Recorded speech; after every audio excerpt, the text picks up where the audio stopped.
You're listening to an Airwave Media Podcast.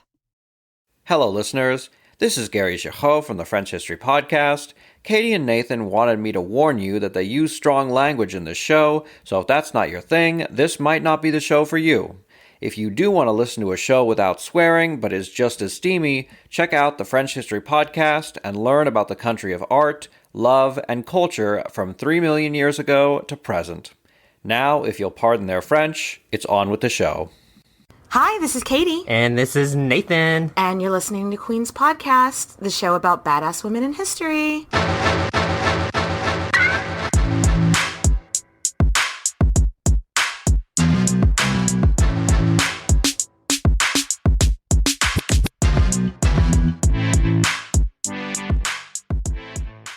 Nathan, hola. Hola, Nathan. señorita. Oh. Ay. I'm a senora, actually. Oh, you are. Technically.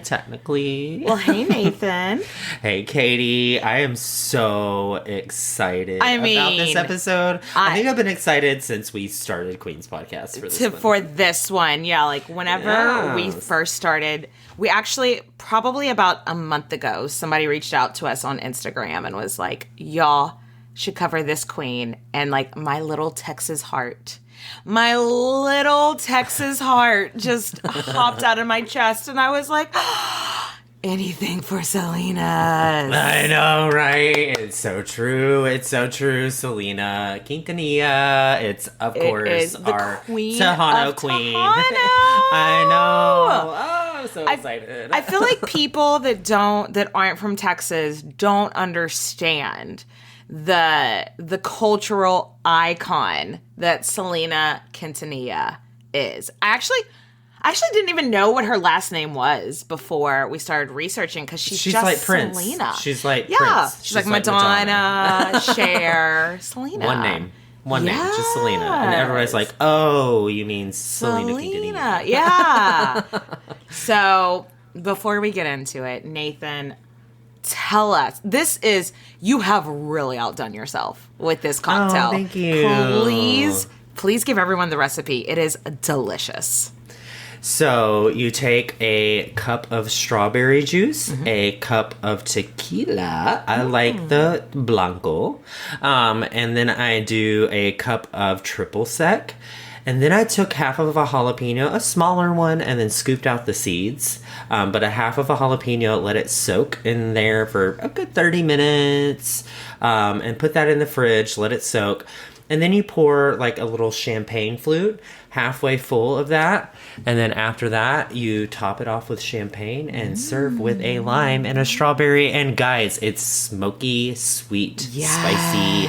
It is just well-rounded. It is a very delicious drink for a very beautiful queen. Yes. So enjoy. Cheers. With those measurements, though, I do like to say when we made this, like a cup of tequila, a cup of triple sec, this is to make like a pitcher, not like... Yes, this is not to drink all in one sitting. No, ma'am. That made about 4 drinks when we made it together. Yeah. Yes, it makes and those were hefty drinks. Yes. Yeah, it makes way more than 4. Oh my goodness. Drink responsibly, guys. Listen to this podcast responsibly. All right, before we get in to the life of Selena, let's do some Patreon shout-outs. Yes. So who's up first, Katie? We got Courtney, Serena, and Kristen.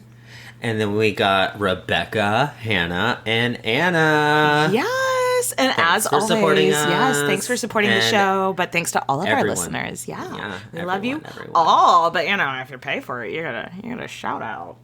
Anyway. So, Selena was born April 16th, 1971 in Lake Jackson, Texas. So, this makes her an Aries. And to be honest, she has got big Aries energy. She is quintessential Aries. Absolutely. Our girl is an Aries. She's an Aries, and we love this for her. Quintessential super Aries, duper. Yeah, it is her to a T. Yes. So Lake Jackson, Texas is a small town not far from Houston, right on the Gulf of Mexico. Fun fact, It is just under 2-hour drive from where Nathan and I grew up. Yeah, y'all, it's like our next door neighbors. Yeah, because in Texas, 2-hour drive is next door because Texas in every other is state, big. in every other state, they're like, that's a whole different state. Yes, bro. except for maybe Alaska. Touche. But let's talk about Selena's parents because you kind of need to understand their background to really get her upbringing. Specifically, her dad's background. So. Right. Her mom's name was Marcella, and she was part Mexican-American and part Native American descent. And her dad was Mexican-American. He's like second-generation Texan, though, born in Corpus Christi. On her dad's side, Selena is, like, their family had been in America for a really long time. She's like third, fourth generation or something. So even though she's famous as being this Tejano queen and most famous for her Spanish songs, Selena was not raised bilingual. So Selena was raised American. She only spoke English growing up. Yeah, and her dad's name was Abraham Quintanilla, and he grew up in Corpus Christi, Texas. So Corpus Christi, Texas is right next or right on the Gulf of Mexico, right next to the Mexican border. Again, they're neighbors in Texas terms. Yeah. It's a 3-hour drive. It's a Texan thing. Yeah. So they're right next to the Mexican border. So when Abraham was in high school, he caught the music bug and dropped out of high school to pursue becoming a musician. Maybe this is some foreshadowing. Abraham was a super, super hard-headed person, which is going to be a theme for most of the characters in this show. No one could ever tell him no. No one. So he joined a band called Los Dinos, and they released a couple of singles that did okay, like on a regional level. They had a couple of singles. They were booking some shows in Texas, but they weren't really, they never got the like exposure that Abraham thought that he deserved as a musician. Then he met his wife and she got pregnant and he finally decided to settle down. And though he loved his family, really loved being a father, feels like he had a little bit of regret that the music thing that he had never really took off. Right. So obviously, maybe this is important later. Put a pin in that. Maybe. So fast forward, Nathan. 1971, the Quintanilla family is living in Lake Jackson. And by the time Selena hits the scene, she has an older brother named A.B. and an older sister named Suzette. And dad is working at a chemical plant, which for East Texas, everybody's dad. My dad and my stepdad both worked at chemical plants. Like, that's a very, very normal thing. And mom stayed at home with the kids. So very traditional values, very traditional upbringing. Yes. And actually, the doctors told them their third child would be a boy, so they had the name Mark Antony chosen for him. Surprise! But, surprise! She got a vagina. She has a vagina. baby's got a vagina. Yep. And that makes her a girl. Yep. And one of the other new mothers in the hospital was just like, you know what name I like? Selena. And that's Selena her name. I don't believe this, though. I think somebody in the story was a history nerd in the closet because Mark Antony, that is Cleopatra's husband. Yes. Cleopatra and Mark Antony's daughter together was Cleopatra Selene. Same name, Selena. That's Mark Antony's daughter. So that's the official story of how she got named Selena. I think her parents are either closeted history nerds, and they were just like, that's nerdy, let's not tell anybody that. Or the lady that randomly in the hospital was like, I like the name Selena, knew that was Mark Antony's daughter's name. Right? Because that's too close to be a coincidence, right? Yeah, that's way too close to be a coincidence. That's not a coincidence, that's deliberate. Right? Anyway, so like whenever I read that, like this little center of my like history nerd brain just went off. It was like, that ain't right. Anyway. Let me dig myself out of that hole. No, but also, do you remember Ron Paul, that weird guy that ran for president a couple times? Yeah. That weird little man. He delivered her. So that has nothing to do with the story, but just... I forgot that he was an OBGYN. Yeah, that's like 6 degrees separation from Kevin Bacon, but, but it's like Ron But weird Paul. politicians. 6 degrees of separation of weird politicians, yes. So, though Daddy was working hard at the chemical plant job, every night he'd come home and he'd play guitar to his kids. Like, it was still his passion. Music was his passion. And when Selena was about 4 or 5, she would start to sing along with Abraham. And eventually Abraham was like, whoa, wait a goddamn minute. This girl has pipes. He said he noticed when she was 5 years old that she had perfect pitch. Can you imagine? 5. Oh, gosh. I'm not surprised because it's Selena. Yeah. But, I mean, that's amazing. Yeah. And by the time Selena was 6 years old, she was the singer of her family's new band. This is totally giving me the Jackson. I know. It's very, it's got a lot of... Jacksons. Yeah. But they were originally called Selena's y los Dinos. And by the time Selena was 6 years old, she was the singer of her family's new band, originally called Selena y los Dinos.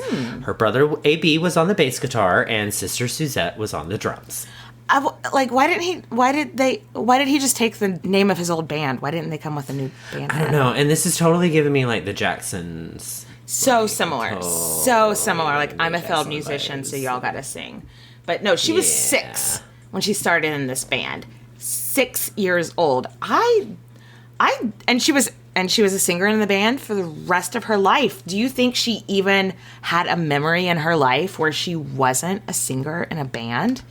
Oh, no, absolutely not. There's no way. She just, my earliest memories, I think my earliest memory is, 3 or 4 years old. But at the same point, it's just, I was crawling down the hallway. Your earliest fully cognizant memory for her. She was probably singing in a band. Yeah. That's crazy. And Abraham, seeing this talent, immediately starts booking gigs. And they were, at the time, primarily covering songs from top 40 charts, at restaurants, weddings, anywhere that they could get a little gig in the Houston area. Right. Something worth noting, Selena and her siblings spent all their time when they weren't in school working on this band. So after school, they practiced. On the weekends, they practice. On the weekends, they were also traveling around for gigs. So we think it's worth mentioning that Selena didn't have a normal childhood. She was 6. So my niece's 6th birthday was just yesterday. I can't imagine her having any kind of schedule like this. A band. She didn't have friends outside of her family. She didn't do any school sports. She was never in a school play. She didn't have a chance to have boyfriends in school. The only school dances she ever went to were the ones that she was performing at. So I think it's noteworthy that she didn't have a normal childhood. You're so right. This is giving me Jackson vibes. Yes, 100%. And the family, just like the Jacksons, is their own little community. Yeah. And not a lot of other people get to infiltrate the inner circle of that world. So as a result, the family's got some weird tics, and they're super duper close, and there's just very tight knit, and it's just one of those vibes where they just say a certain word and everybody knows. Oh. Right. They could. I bet they could all pretty much read each other's minds at that point. Exactly. Tight knit doesn't even seem like a strong enough word. They were just they were such a unit, In 1981, the family had this Mexican restaurant, and it went under. And the family had to declare bankruptcy, and they were evicted from their home. And they didn't have anywhere to go in Lake Jackson. So they had to uproot their family and move. Economically, there was a recession at the time that affected the oil industry specifically. So I remember so much of my family's income comes from the oil industry. I remember, even though this was well before we were born, people talking about the struggle with the oil industry in the 80s. And so that affected them really, really bad. And the family was forced to move back to Corpus Christi and live with Abraham's family. So really hard time for them. Yeah. Not sure if there's a huge difference back in the 80s, but today Hispanic people make up like 65% of the population here. So, and a lot of them were either English as a second language, bilingual, or just spoke Spanish primarily. So Abraham was like, I wonder if we could increase our chances of getting booked at more places if we sang Spanish in our songs. Maybe that's a good idea, right? And that's how Selena y los Dinos became a Tejano band. Okay, Nathan, tell us what Tejano music means. Like, what does that mean? Simply put, it's like a Spanish language music, but it's got like this... Okay, so in Selena's own words, in an interview from 1995, she said, Tejano music is a fusion of different types of music all rolled up into one package. Truth. Yes. It's country music, it's jazz, it's German polka, combined with Mexican music. And it's true. It is. It's a bit of a gumbo, isn't it? It's a bit of a gumbo. Okay, so they become a Tejano band. The problem? Not a single person in the band spoke Spanish. Might be an issue. So this 10-year-old girl is learning these traditional Tejano songs phonetically. Probably not really knowing what she's saying a lot of the time. Just mimicking what she's heard, like what her dad is telling her to say. But everyone says you wouldn't know it by just like the passion that she sang with. Like, I feel like, I mean, go watch anything Selena performs. Oh, yeah. I feel like she could perform the alphabet song and you would be like, I felt that shit. You know, I felt So that. true. I felt those ABCs in my soul. Like the way that she sung, it didn't matter that she didn't know what she was saying. You fucking felt the passion. Were her pronunciations perfect? No, but it didn't need to be because she was so magnetic to watch. Do you know what I'm saying? Yeah. No, absolutely. Like when you're a performer, and Selena, if there's something you need to know about her, she's a performer. Yes. She lights up the stage. Yeah. Like she walks on the stage and it's just like, oh, like there's just like this energy, magic. Like there's just something there that when she steps on the stage, it just... bam, it lights up. Last night, Nathan and I got together and we were watching her final performance. It's on YouTube, all 50 minutes of it at the Houston Rodeo. And the first 8 minutes is in English, but the rest of it, it's not in English, but you don't need to know what she's saying to feel like her. Do you agree? No, I agree. Yeah. And from all accounts, people said that she was like that on stage, but she was also like that off stage as well. Like she just had that high energy, positive personality, very outgoing, just that super duper engaging type of person. Aries as fuck. Absolutely. So something I kept reading about this family is that every single person in the family had this incredible work ethic. But I also wonder if it wasn't also we're just in survival mode, you know? Because the parents don't have jobs. The band is what's putting food on the table. So they're hustling to get whatever gigs they could get. Country fairs, school proms, clubs. Literally, there are stories about them singing on the corner for change. You know, it just feels more, of course you got a work ethic when you don't know where your next meal is coming from, you know? It's true. Also, fun fact, they were Jehovah's Witness. Oh. So that was their religion. Oh. But they didn't celebrate Christmas. They didn't celebrate Easter, birthdays, that sort of thing. Mm-hmm. So if a club manager was like, hey, we want to have a Christmas party, Christmas Eve, no bands are available because, they're spending it with their families. Yeah. Selena Dinos was like, okay. We're not doing anything that night. We don't celebrate Christmas. We'll do it. So yeah, I think that's interesting. And it just kind of shows how they were willing to just do whatever it took. So speaking of whatever it took, I need I need another one of these cocktails. This is delicious. So, Nathan, do you mind if we take a quick break while I top off my drink? I don't mind at all. Oh. Be right back.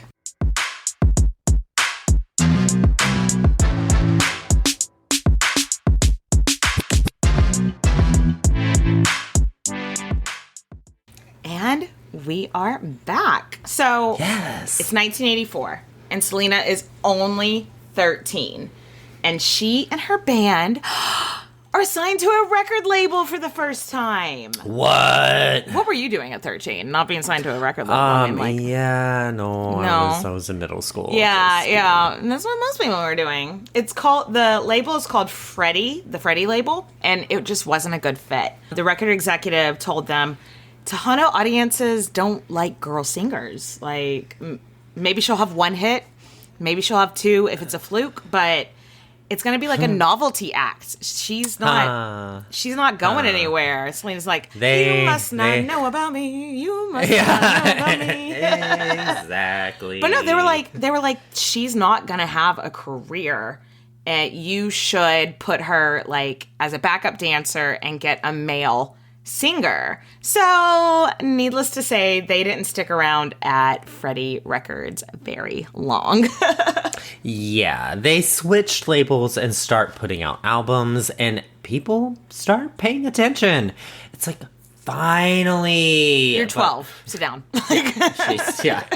She's a teenager. Like, really.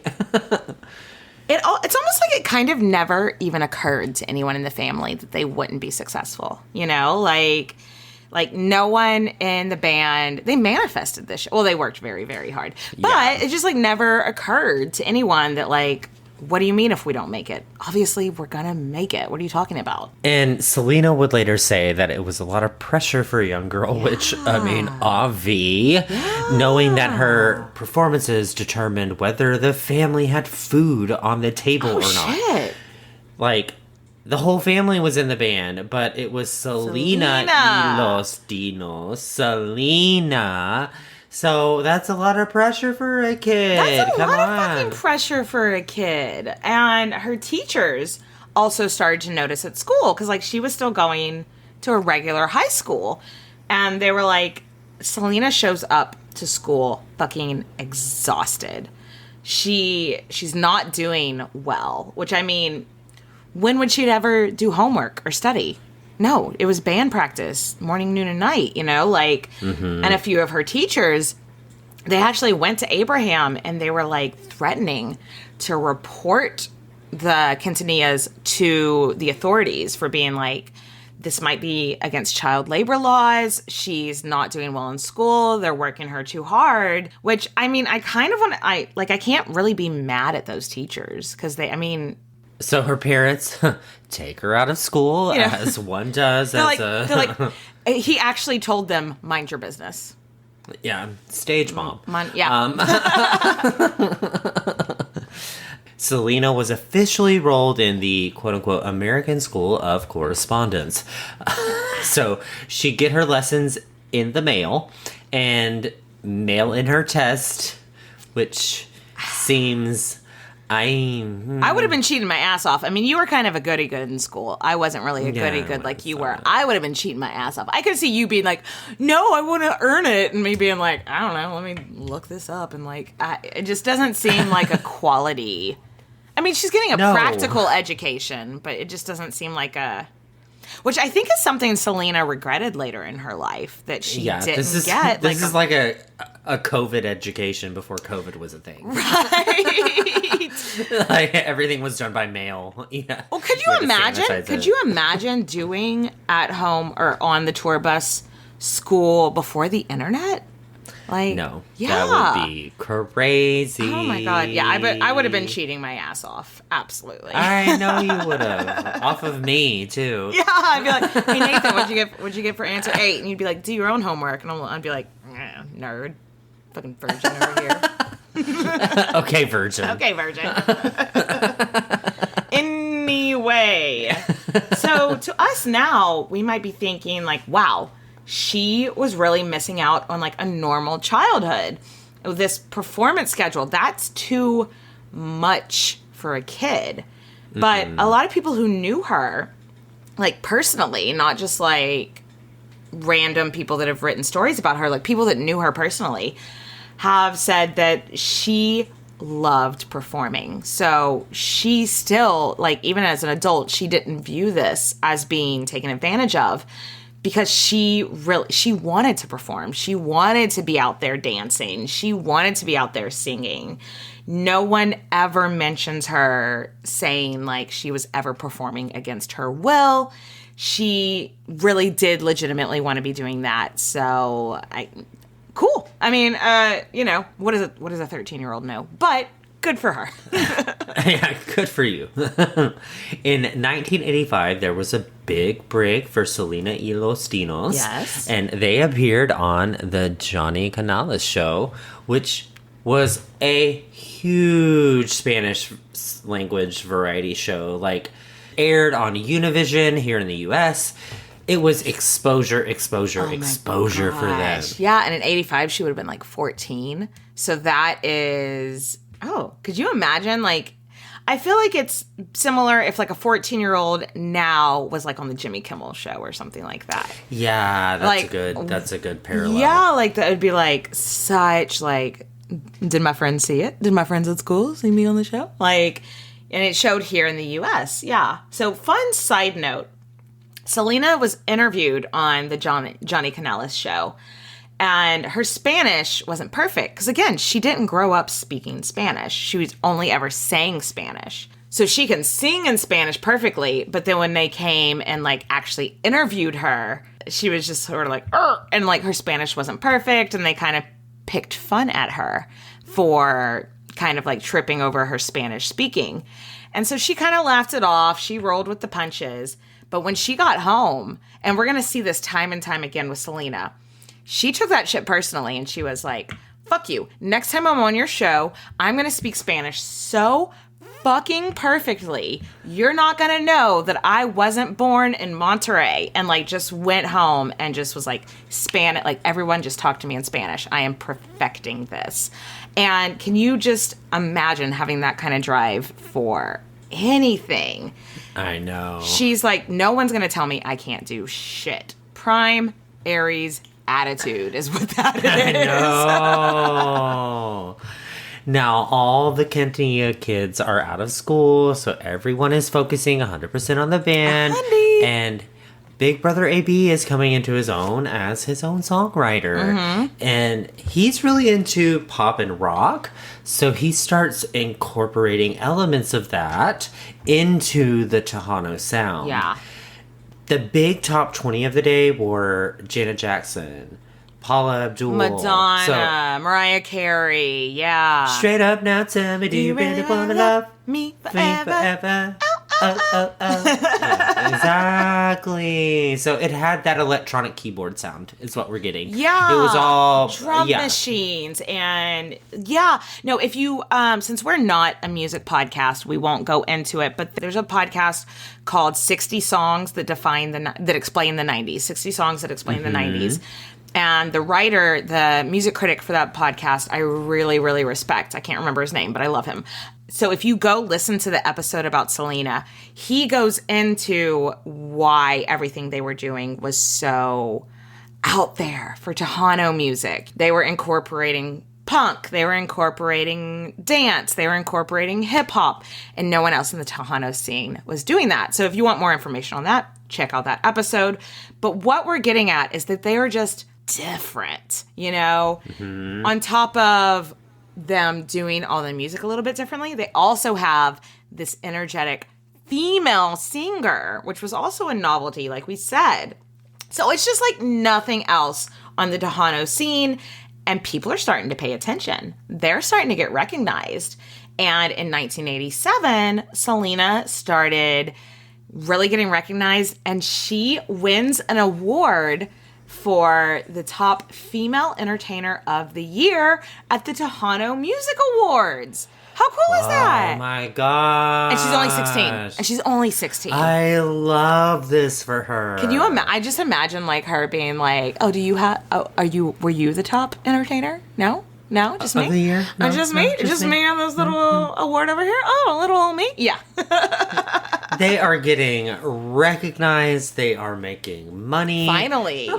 Not like loads and loads of money, but enough to like put food on the table and to start a band and to really get things going. Put money back into the band. Like previously, I felt like they were making money to put food on the table solely.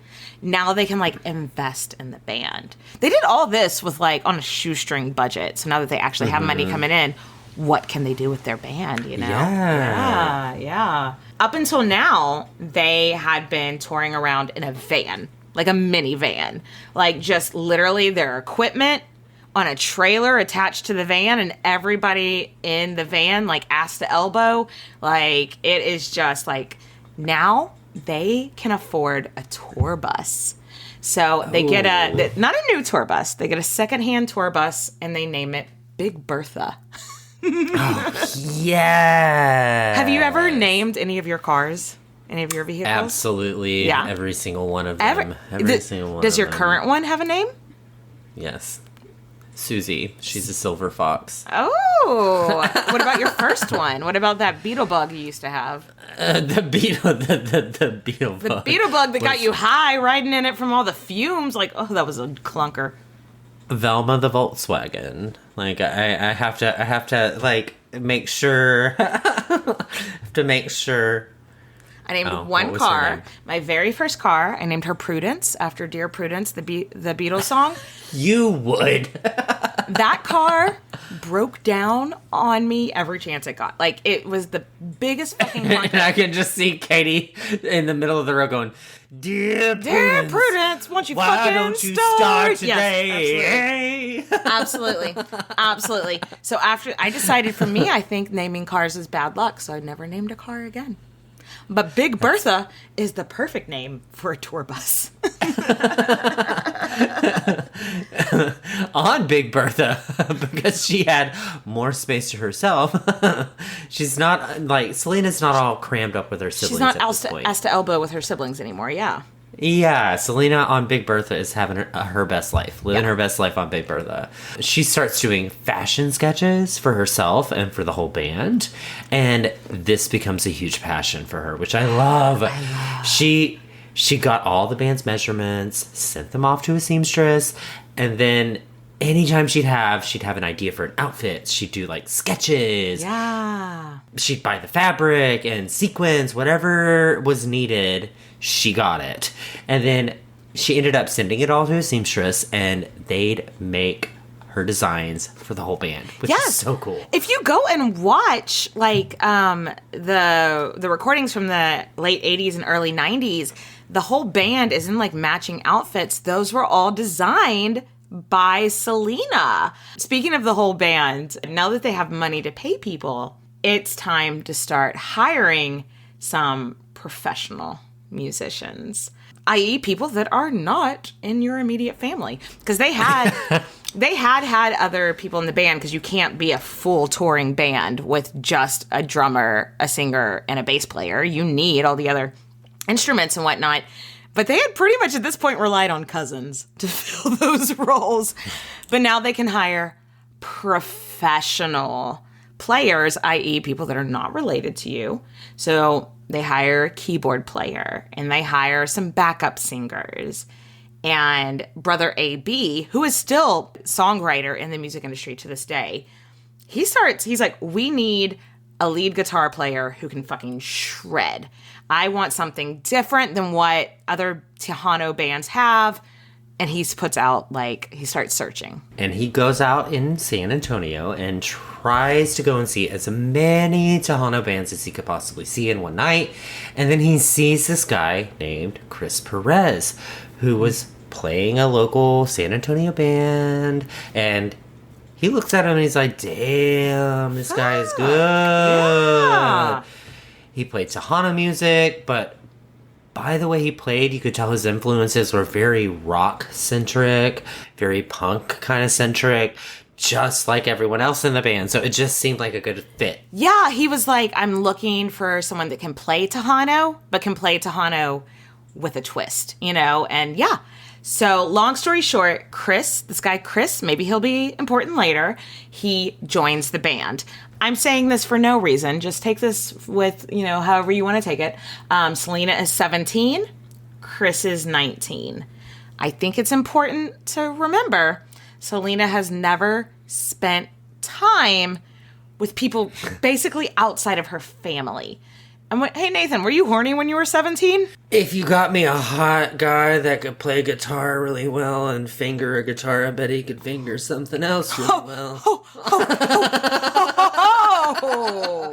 I was not expecting you to bring up finger banging in the Selena episode, but okay, here we are. So now they've got a new member of the band. He's hot.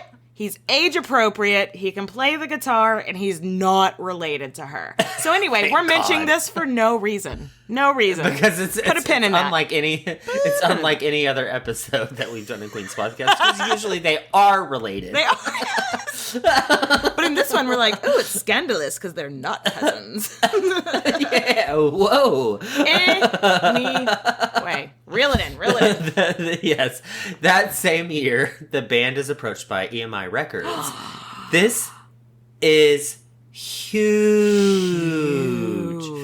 That's a big record label. Yeah, I mean, in 1989, Nathan, tell me some of the bands that were on EMI in the 80s. Let me just reel this one in, too. Yeah. Depeche Mode, Blondie, Queen. Maybe you've heard of them. Maybe you've heard of them. I mean, that alone for the 80s, but that even before that, I think the Beatles were on EMI Records in the 60s. Like, it's a that's a huge major label. What they're doing at this time in the 80s, Gloria Estefan was a huge hit maker in the mid 80s. Nathan, what's your favorite Gloria Estefan song? Because mine is "Come on, baby, move that conga, no, any longer." Same. What about "Rhythm is gonna get you"? Like, the rhythm is gonna get you. The rhythm is gonna get you tonight. Yes. And so that was huge. Latino, kind of influences, though she's Cuban and Selena's Mexican, but still they're like, okay. Latin culture. Yeah. And so EMI is like, we want a Gloria Estefan type figure. Gloria Estefan was on Columbia Records. And so EMI started a Latin branch, like a EMI Latin. Okay. And they were like, we need to start a huge chunk of this country's population speaks Spanish, so it makes sense. We want a Latin label, and they are building that up. We want our Gloria Estefan. Hey, look at this little teenager over here that can sing her heart out.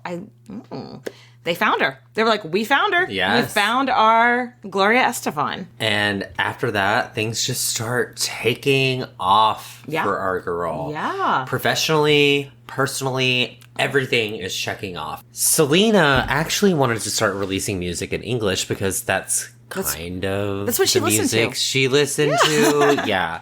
And EMI was like, sure, after you release like 1 or 2 Tejano Spanish-speaking albums, then you can do English. And they called that a crossover album. So give your diehard fans what they want, and then let's talk about what you want to do later, right? That makes sense. That makes sense from a business point of view. Like, do what you're already doing, and once we see that can really sell and that your fans are really into it, then you can do the crossover album. Makes sense to me. Her debut album is titled Selena. It debuts at number 7 on the Mexico Billboard charts. That is, for a debut album, that is amazing. Fun fact, like I said, about my little Texas heart, just loving so many things about this episode. The album was recorded 100% in Texas, in Houston and San Antonio. Oh. Born and raised, Texas, baby. We love that. I wasn't born here, though. My dad was in the military, so I was born not even in the country. I can't even say I'm an American born and raised. Here she goes again. She was born in Italy, guys. I don't know if y'all know this about me, but I've been traveling my whole And you know who life. she's related to? She's related to the Pope. No. I am. Didn't think he was coming up in this I episode, am but he Katie did. de Medici. Yes. Anyway. So Coca-Cola, ye old Coca-Cola, they come ringing, calling on. I don't her know if you've phone. heard of them. I don't know. Do people? Yeah. Do people still drink Cokes? Yeah, right. And they're like, "Hey, we want a beautiful Tejano singer, and maybe you fit the bill. You should do some commercials for us in Texas right now because we're here in Texas and." I don't know. In case anyone doesn't know, Texas has a very, very large Spanish-speaking community. Yeah. So hooking up with Coca-Cola and doing a Tejano commercial just makes sense. Amazing. So obviously, Dad Abraham is like he's still calling all of her shots, and he is like, of course, Selena would love to be in a Coca-Cola commercial because. $1 bills, y'all. So yeah, right? he like goes to brother AB and is like, start writing this jingle ASAP. And he's like, get that new guitar player, what's his name, Perez or whatever, get him to help you write that. Y'all write a jingle for Selena for her Coke commercial. And they did. And she performed it both in English and in Spanish. And this was huge for her career and exposure. And, you know, they got that Coke money, girl. Ching, ching. Dollar bills coming in. I mean, that's a huge step forward for her for exposure. So, Katie, this sounds like a great place. Let's because take a break. I gotta go take a break. I need a Coke. I need to grab myself a Coke. And Yes. we will be right back.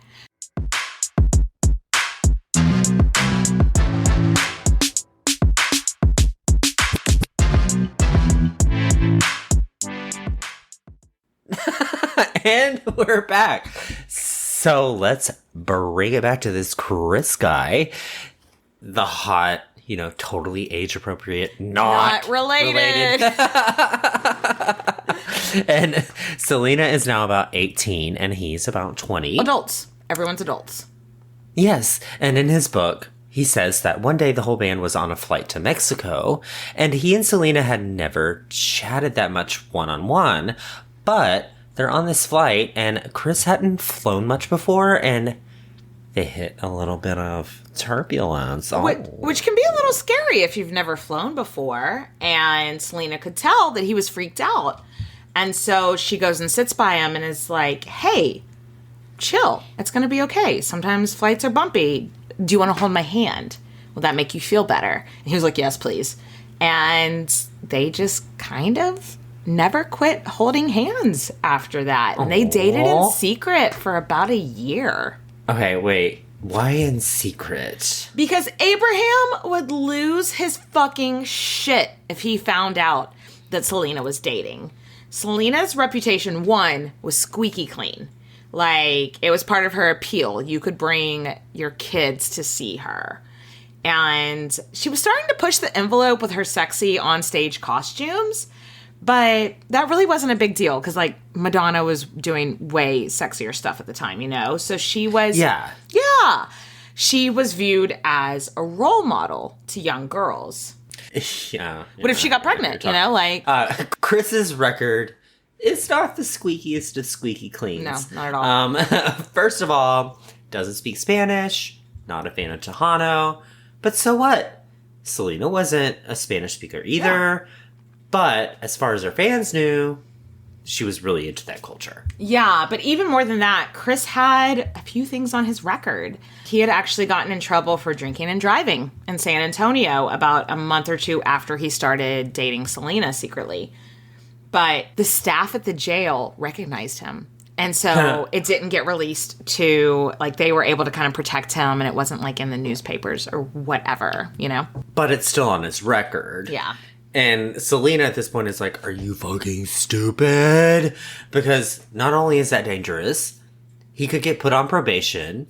And if that happened, he couldn't travel with the band at that point. You can't leave the country and go on tour of Mexico if you're if you're on probation. She's like, maybe next time you better think. Maybe next time you use the brain part of your brain, the thinking part. Use the thinking part of your brain to think with, please, is what she told him. Direct quote, I'm pretty sure. And then another time... Direct quote. Direct quote. Use the thinking part of your brain to think. Thank you. And then another time, about 6 months into their relationship, Chris and some roadies of the band, they trashed a hotel room. I don't understand why you always hear about rock stars doing this, trashing hotel rooms. Why is that fun? Why is that fun? I'm just imagining alcohol was involved. Yes. That's what I was about to say is like, as a person that has performed before, after a performance, you've got a lot of nerves. And you've got, like, you're still, like, kind of shaky. Though. And so, well, I mean, like, for him, you drink afterwards. And so you're like, let me calm myself with this shot. You know, and then after, like, 12 shots, then you trash a hotel room. So I can see it, but it's not appropriate. Okay, so I'm giving Nathan this, shut the fuck up look. Because, you know what? The two of us, how many times have we performed? A bajillion? And how many times have we gotten drunk? A bajillion. Have we ever thrown a chair through a window? Like, it just doesn't come into my mind to be like, I guess maybe maybe you've got a violent streak or you don't. Because I've been drunk plenty of times and I've had nerves plenty of times. And I've never thought, you know what's going to make this better? Destruction. No, like... Yeah, that's not in my mindset. So. Right. And after he trashed that room, Selena actually broke up with him for like 2 days. Because she was like... 2 days. That's a typical, like, 18-year-old, yeah. But no, she was like, and I do respect her for this. She was like, I have a reputation, and you're fucking with it. Because whenever you are on tour with me, you're representing me. And you're fucking, like, you're doing a destruction. Not fucking cool, dude. And yeah, they broke up. She took him back, like, right away. I mean, I respect that, to be like, hey, I've got a reputation, you know? And like sneaky little teenagers do, they're sneaking around for like over a year. How hot is that? How hot? Yeah, I like you just have to like the little touch here, and the little pinch there. Yeah. Just that is my favorite. Like low. You come up and you like a little pinch of my booty. And I'm like, whoop. So everyone knew that there was some booty pinching except Abraham. They knew that everybody knew. They were seeing each other. Except for Daddy.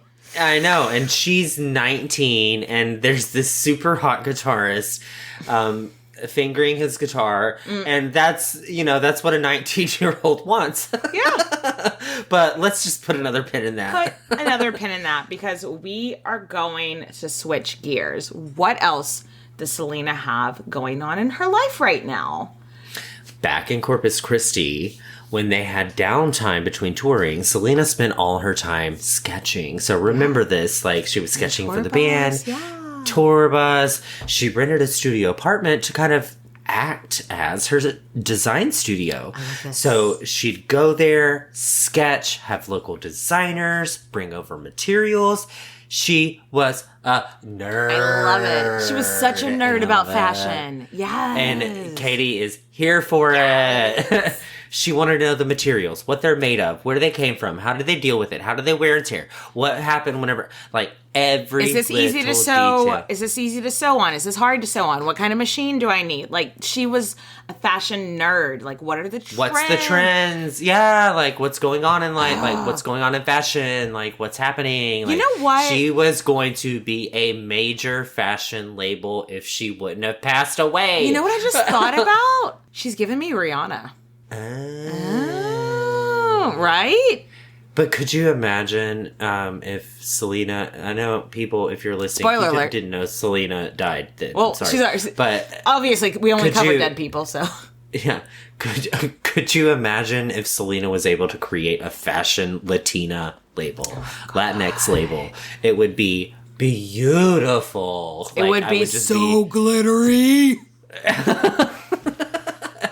We are here for it. Okay, we are fantasizing. Anyway, and we're dreaming of Selena's line. Anyway, Abraham her dad actually hated that she had a passion outside of the band. And honestly, this is the part of the story where I like to say, objectively, it seems like he's a bit of a control freak, don't you think? Yeah, a little bit. I don't want to say too much negative about him, and I don't think too much negative about him, but I'm not going to say more than this because he is still alive, and I do not want to get sued. But it just seems to me like he only didn't like her doing fashion because it took away from her focus on music, and that's what... Right? He just wasn't crazy about having her own fashion line, but it was her passion, you know?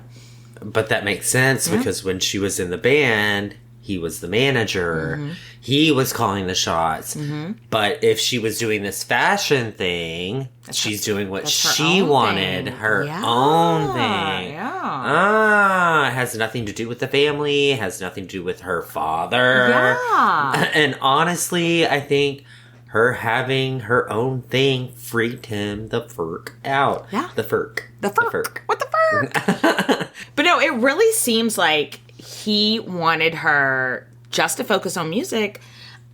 One, because it was his passion. Yes. But two, because maybe he kind of wanted her under his thumb at all times. Again, I don't know. This is just speculation. I'm not saying. I'm just saying. Yeah. I'm just saying. I'm just saying. Yeah. I'm not saying he might be a bad guy, but I'm just saying. I don't think he's a bad guy, but I think, you know what? Maybe the thought of losing his baby girl scared him, which I think is natural. But yeah, she's 19. She's an adult. If she wants to pursue another interest, it's actually none of your business. She's an adult fucking woman. I mean, no one's smart at 19, but you're still legally an adult. But I mean, if she was a man, we wouldn't say anything about it. Yeah. She's an adult. She wants to date. She wants to hook up. It's none of your business. Mm-hmm. Like, leave it alone. But she's done her dad a courtesy of just, keeping it in the dark for a little bit. Yeah, just kind of being like, you don't need to know about my relationship. You don't need to know about how far I'm going with this fashion thing. It's fine. Y'all, over the next year, so much happens all at once that it's impossible to do it in chronological order. So we're just going to kind of do an info dump. In 1991, Selena becomes the first female Tejano singer to earn a gold record ever. What? It's fucking huge, Nathan. Ah, yes. And that same year, she has her first #1 song on the Mexican billboards, a song called Buenos Amigos, which was a duet with another Spanish singer. I love this for her. So it's just like bam, bam, bam. She is knocking down boundaries. She is busting that glass ceiling, and she is 19 years old. Our girl is in high demand, and EMI, her record label, comes to her and is like, girl, we need you to do a tour of Mexico yesterday. Like, if you could leave, it's so true. If you could leave 3 weeks ago, that would be great. Like, get out there. And so the band is just like, we all got our passports. We are going south of the border, y'all. Could you imagine she would just be like the Cher of the South? She would never stop going on tour, and we would always go sing with Selena.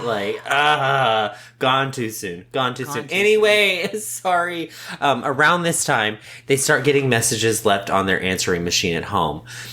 A friend of the family had an aunt who had seen Selena play at the show and had become a huge fan. Her name was Yolanda Katie just spit.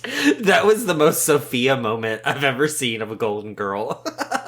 She just, I just started saying Yolanda, and she was like, Carry on. Her name was Yolanda Saldivar. I'm sorry.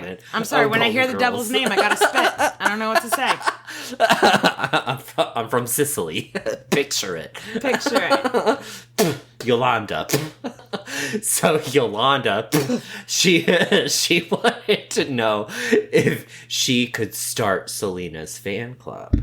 Now, Selena had met Yolanda before. Once or twice, because Yolanda had come to a bunch of her shows. And Selena did have this, y'all, she loved her fans. So if she saw someone out in the crowd that she had seen previously, she would be like, bring that person backstage. I want to meet them. So therefore, Yolanda wasn't a stranger. She wasn't a complete stranger, but she also wasn't in the inner circle. So whenever she reached out and was like, can I start a fan club? The family was like, fuck yeah. That's awesome. She wants to do this and she's going to do it for free. Yeah. And unfortunately, that's where we're going to leave this episode now with Yolanda. Not foreshadowing. If you don't know what happens. A fan club. Oh, good God. All right, Nathan. Well, let's circle back in a couple of weeks. Cheers, bitches. Cheers, bitches.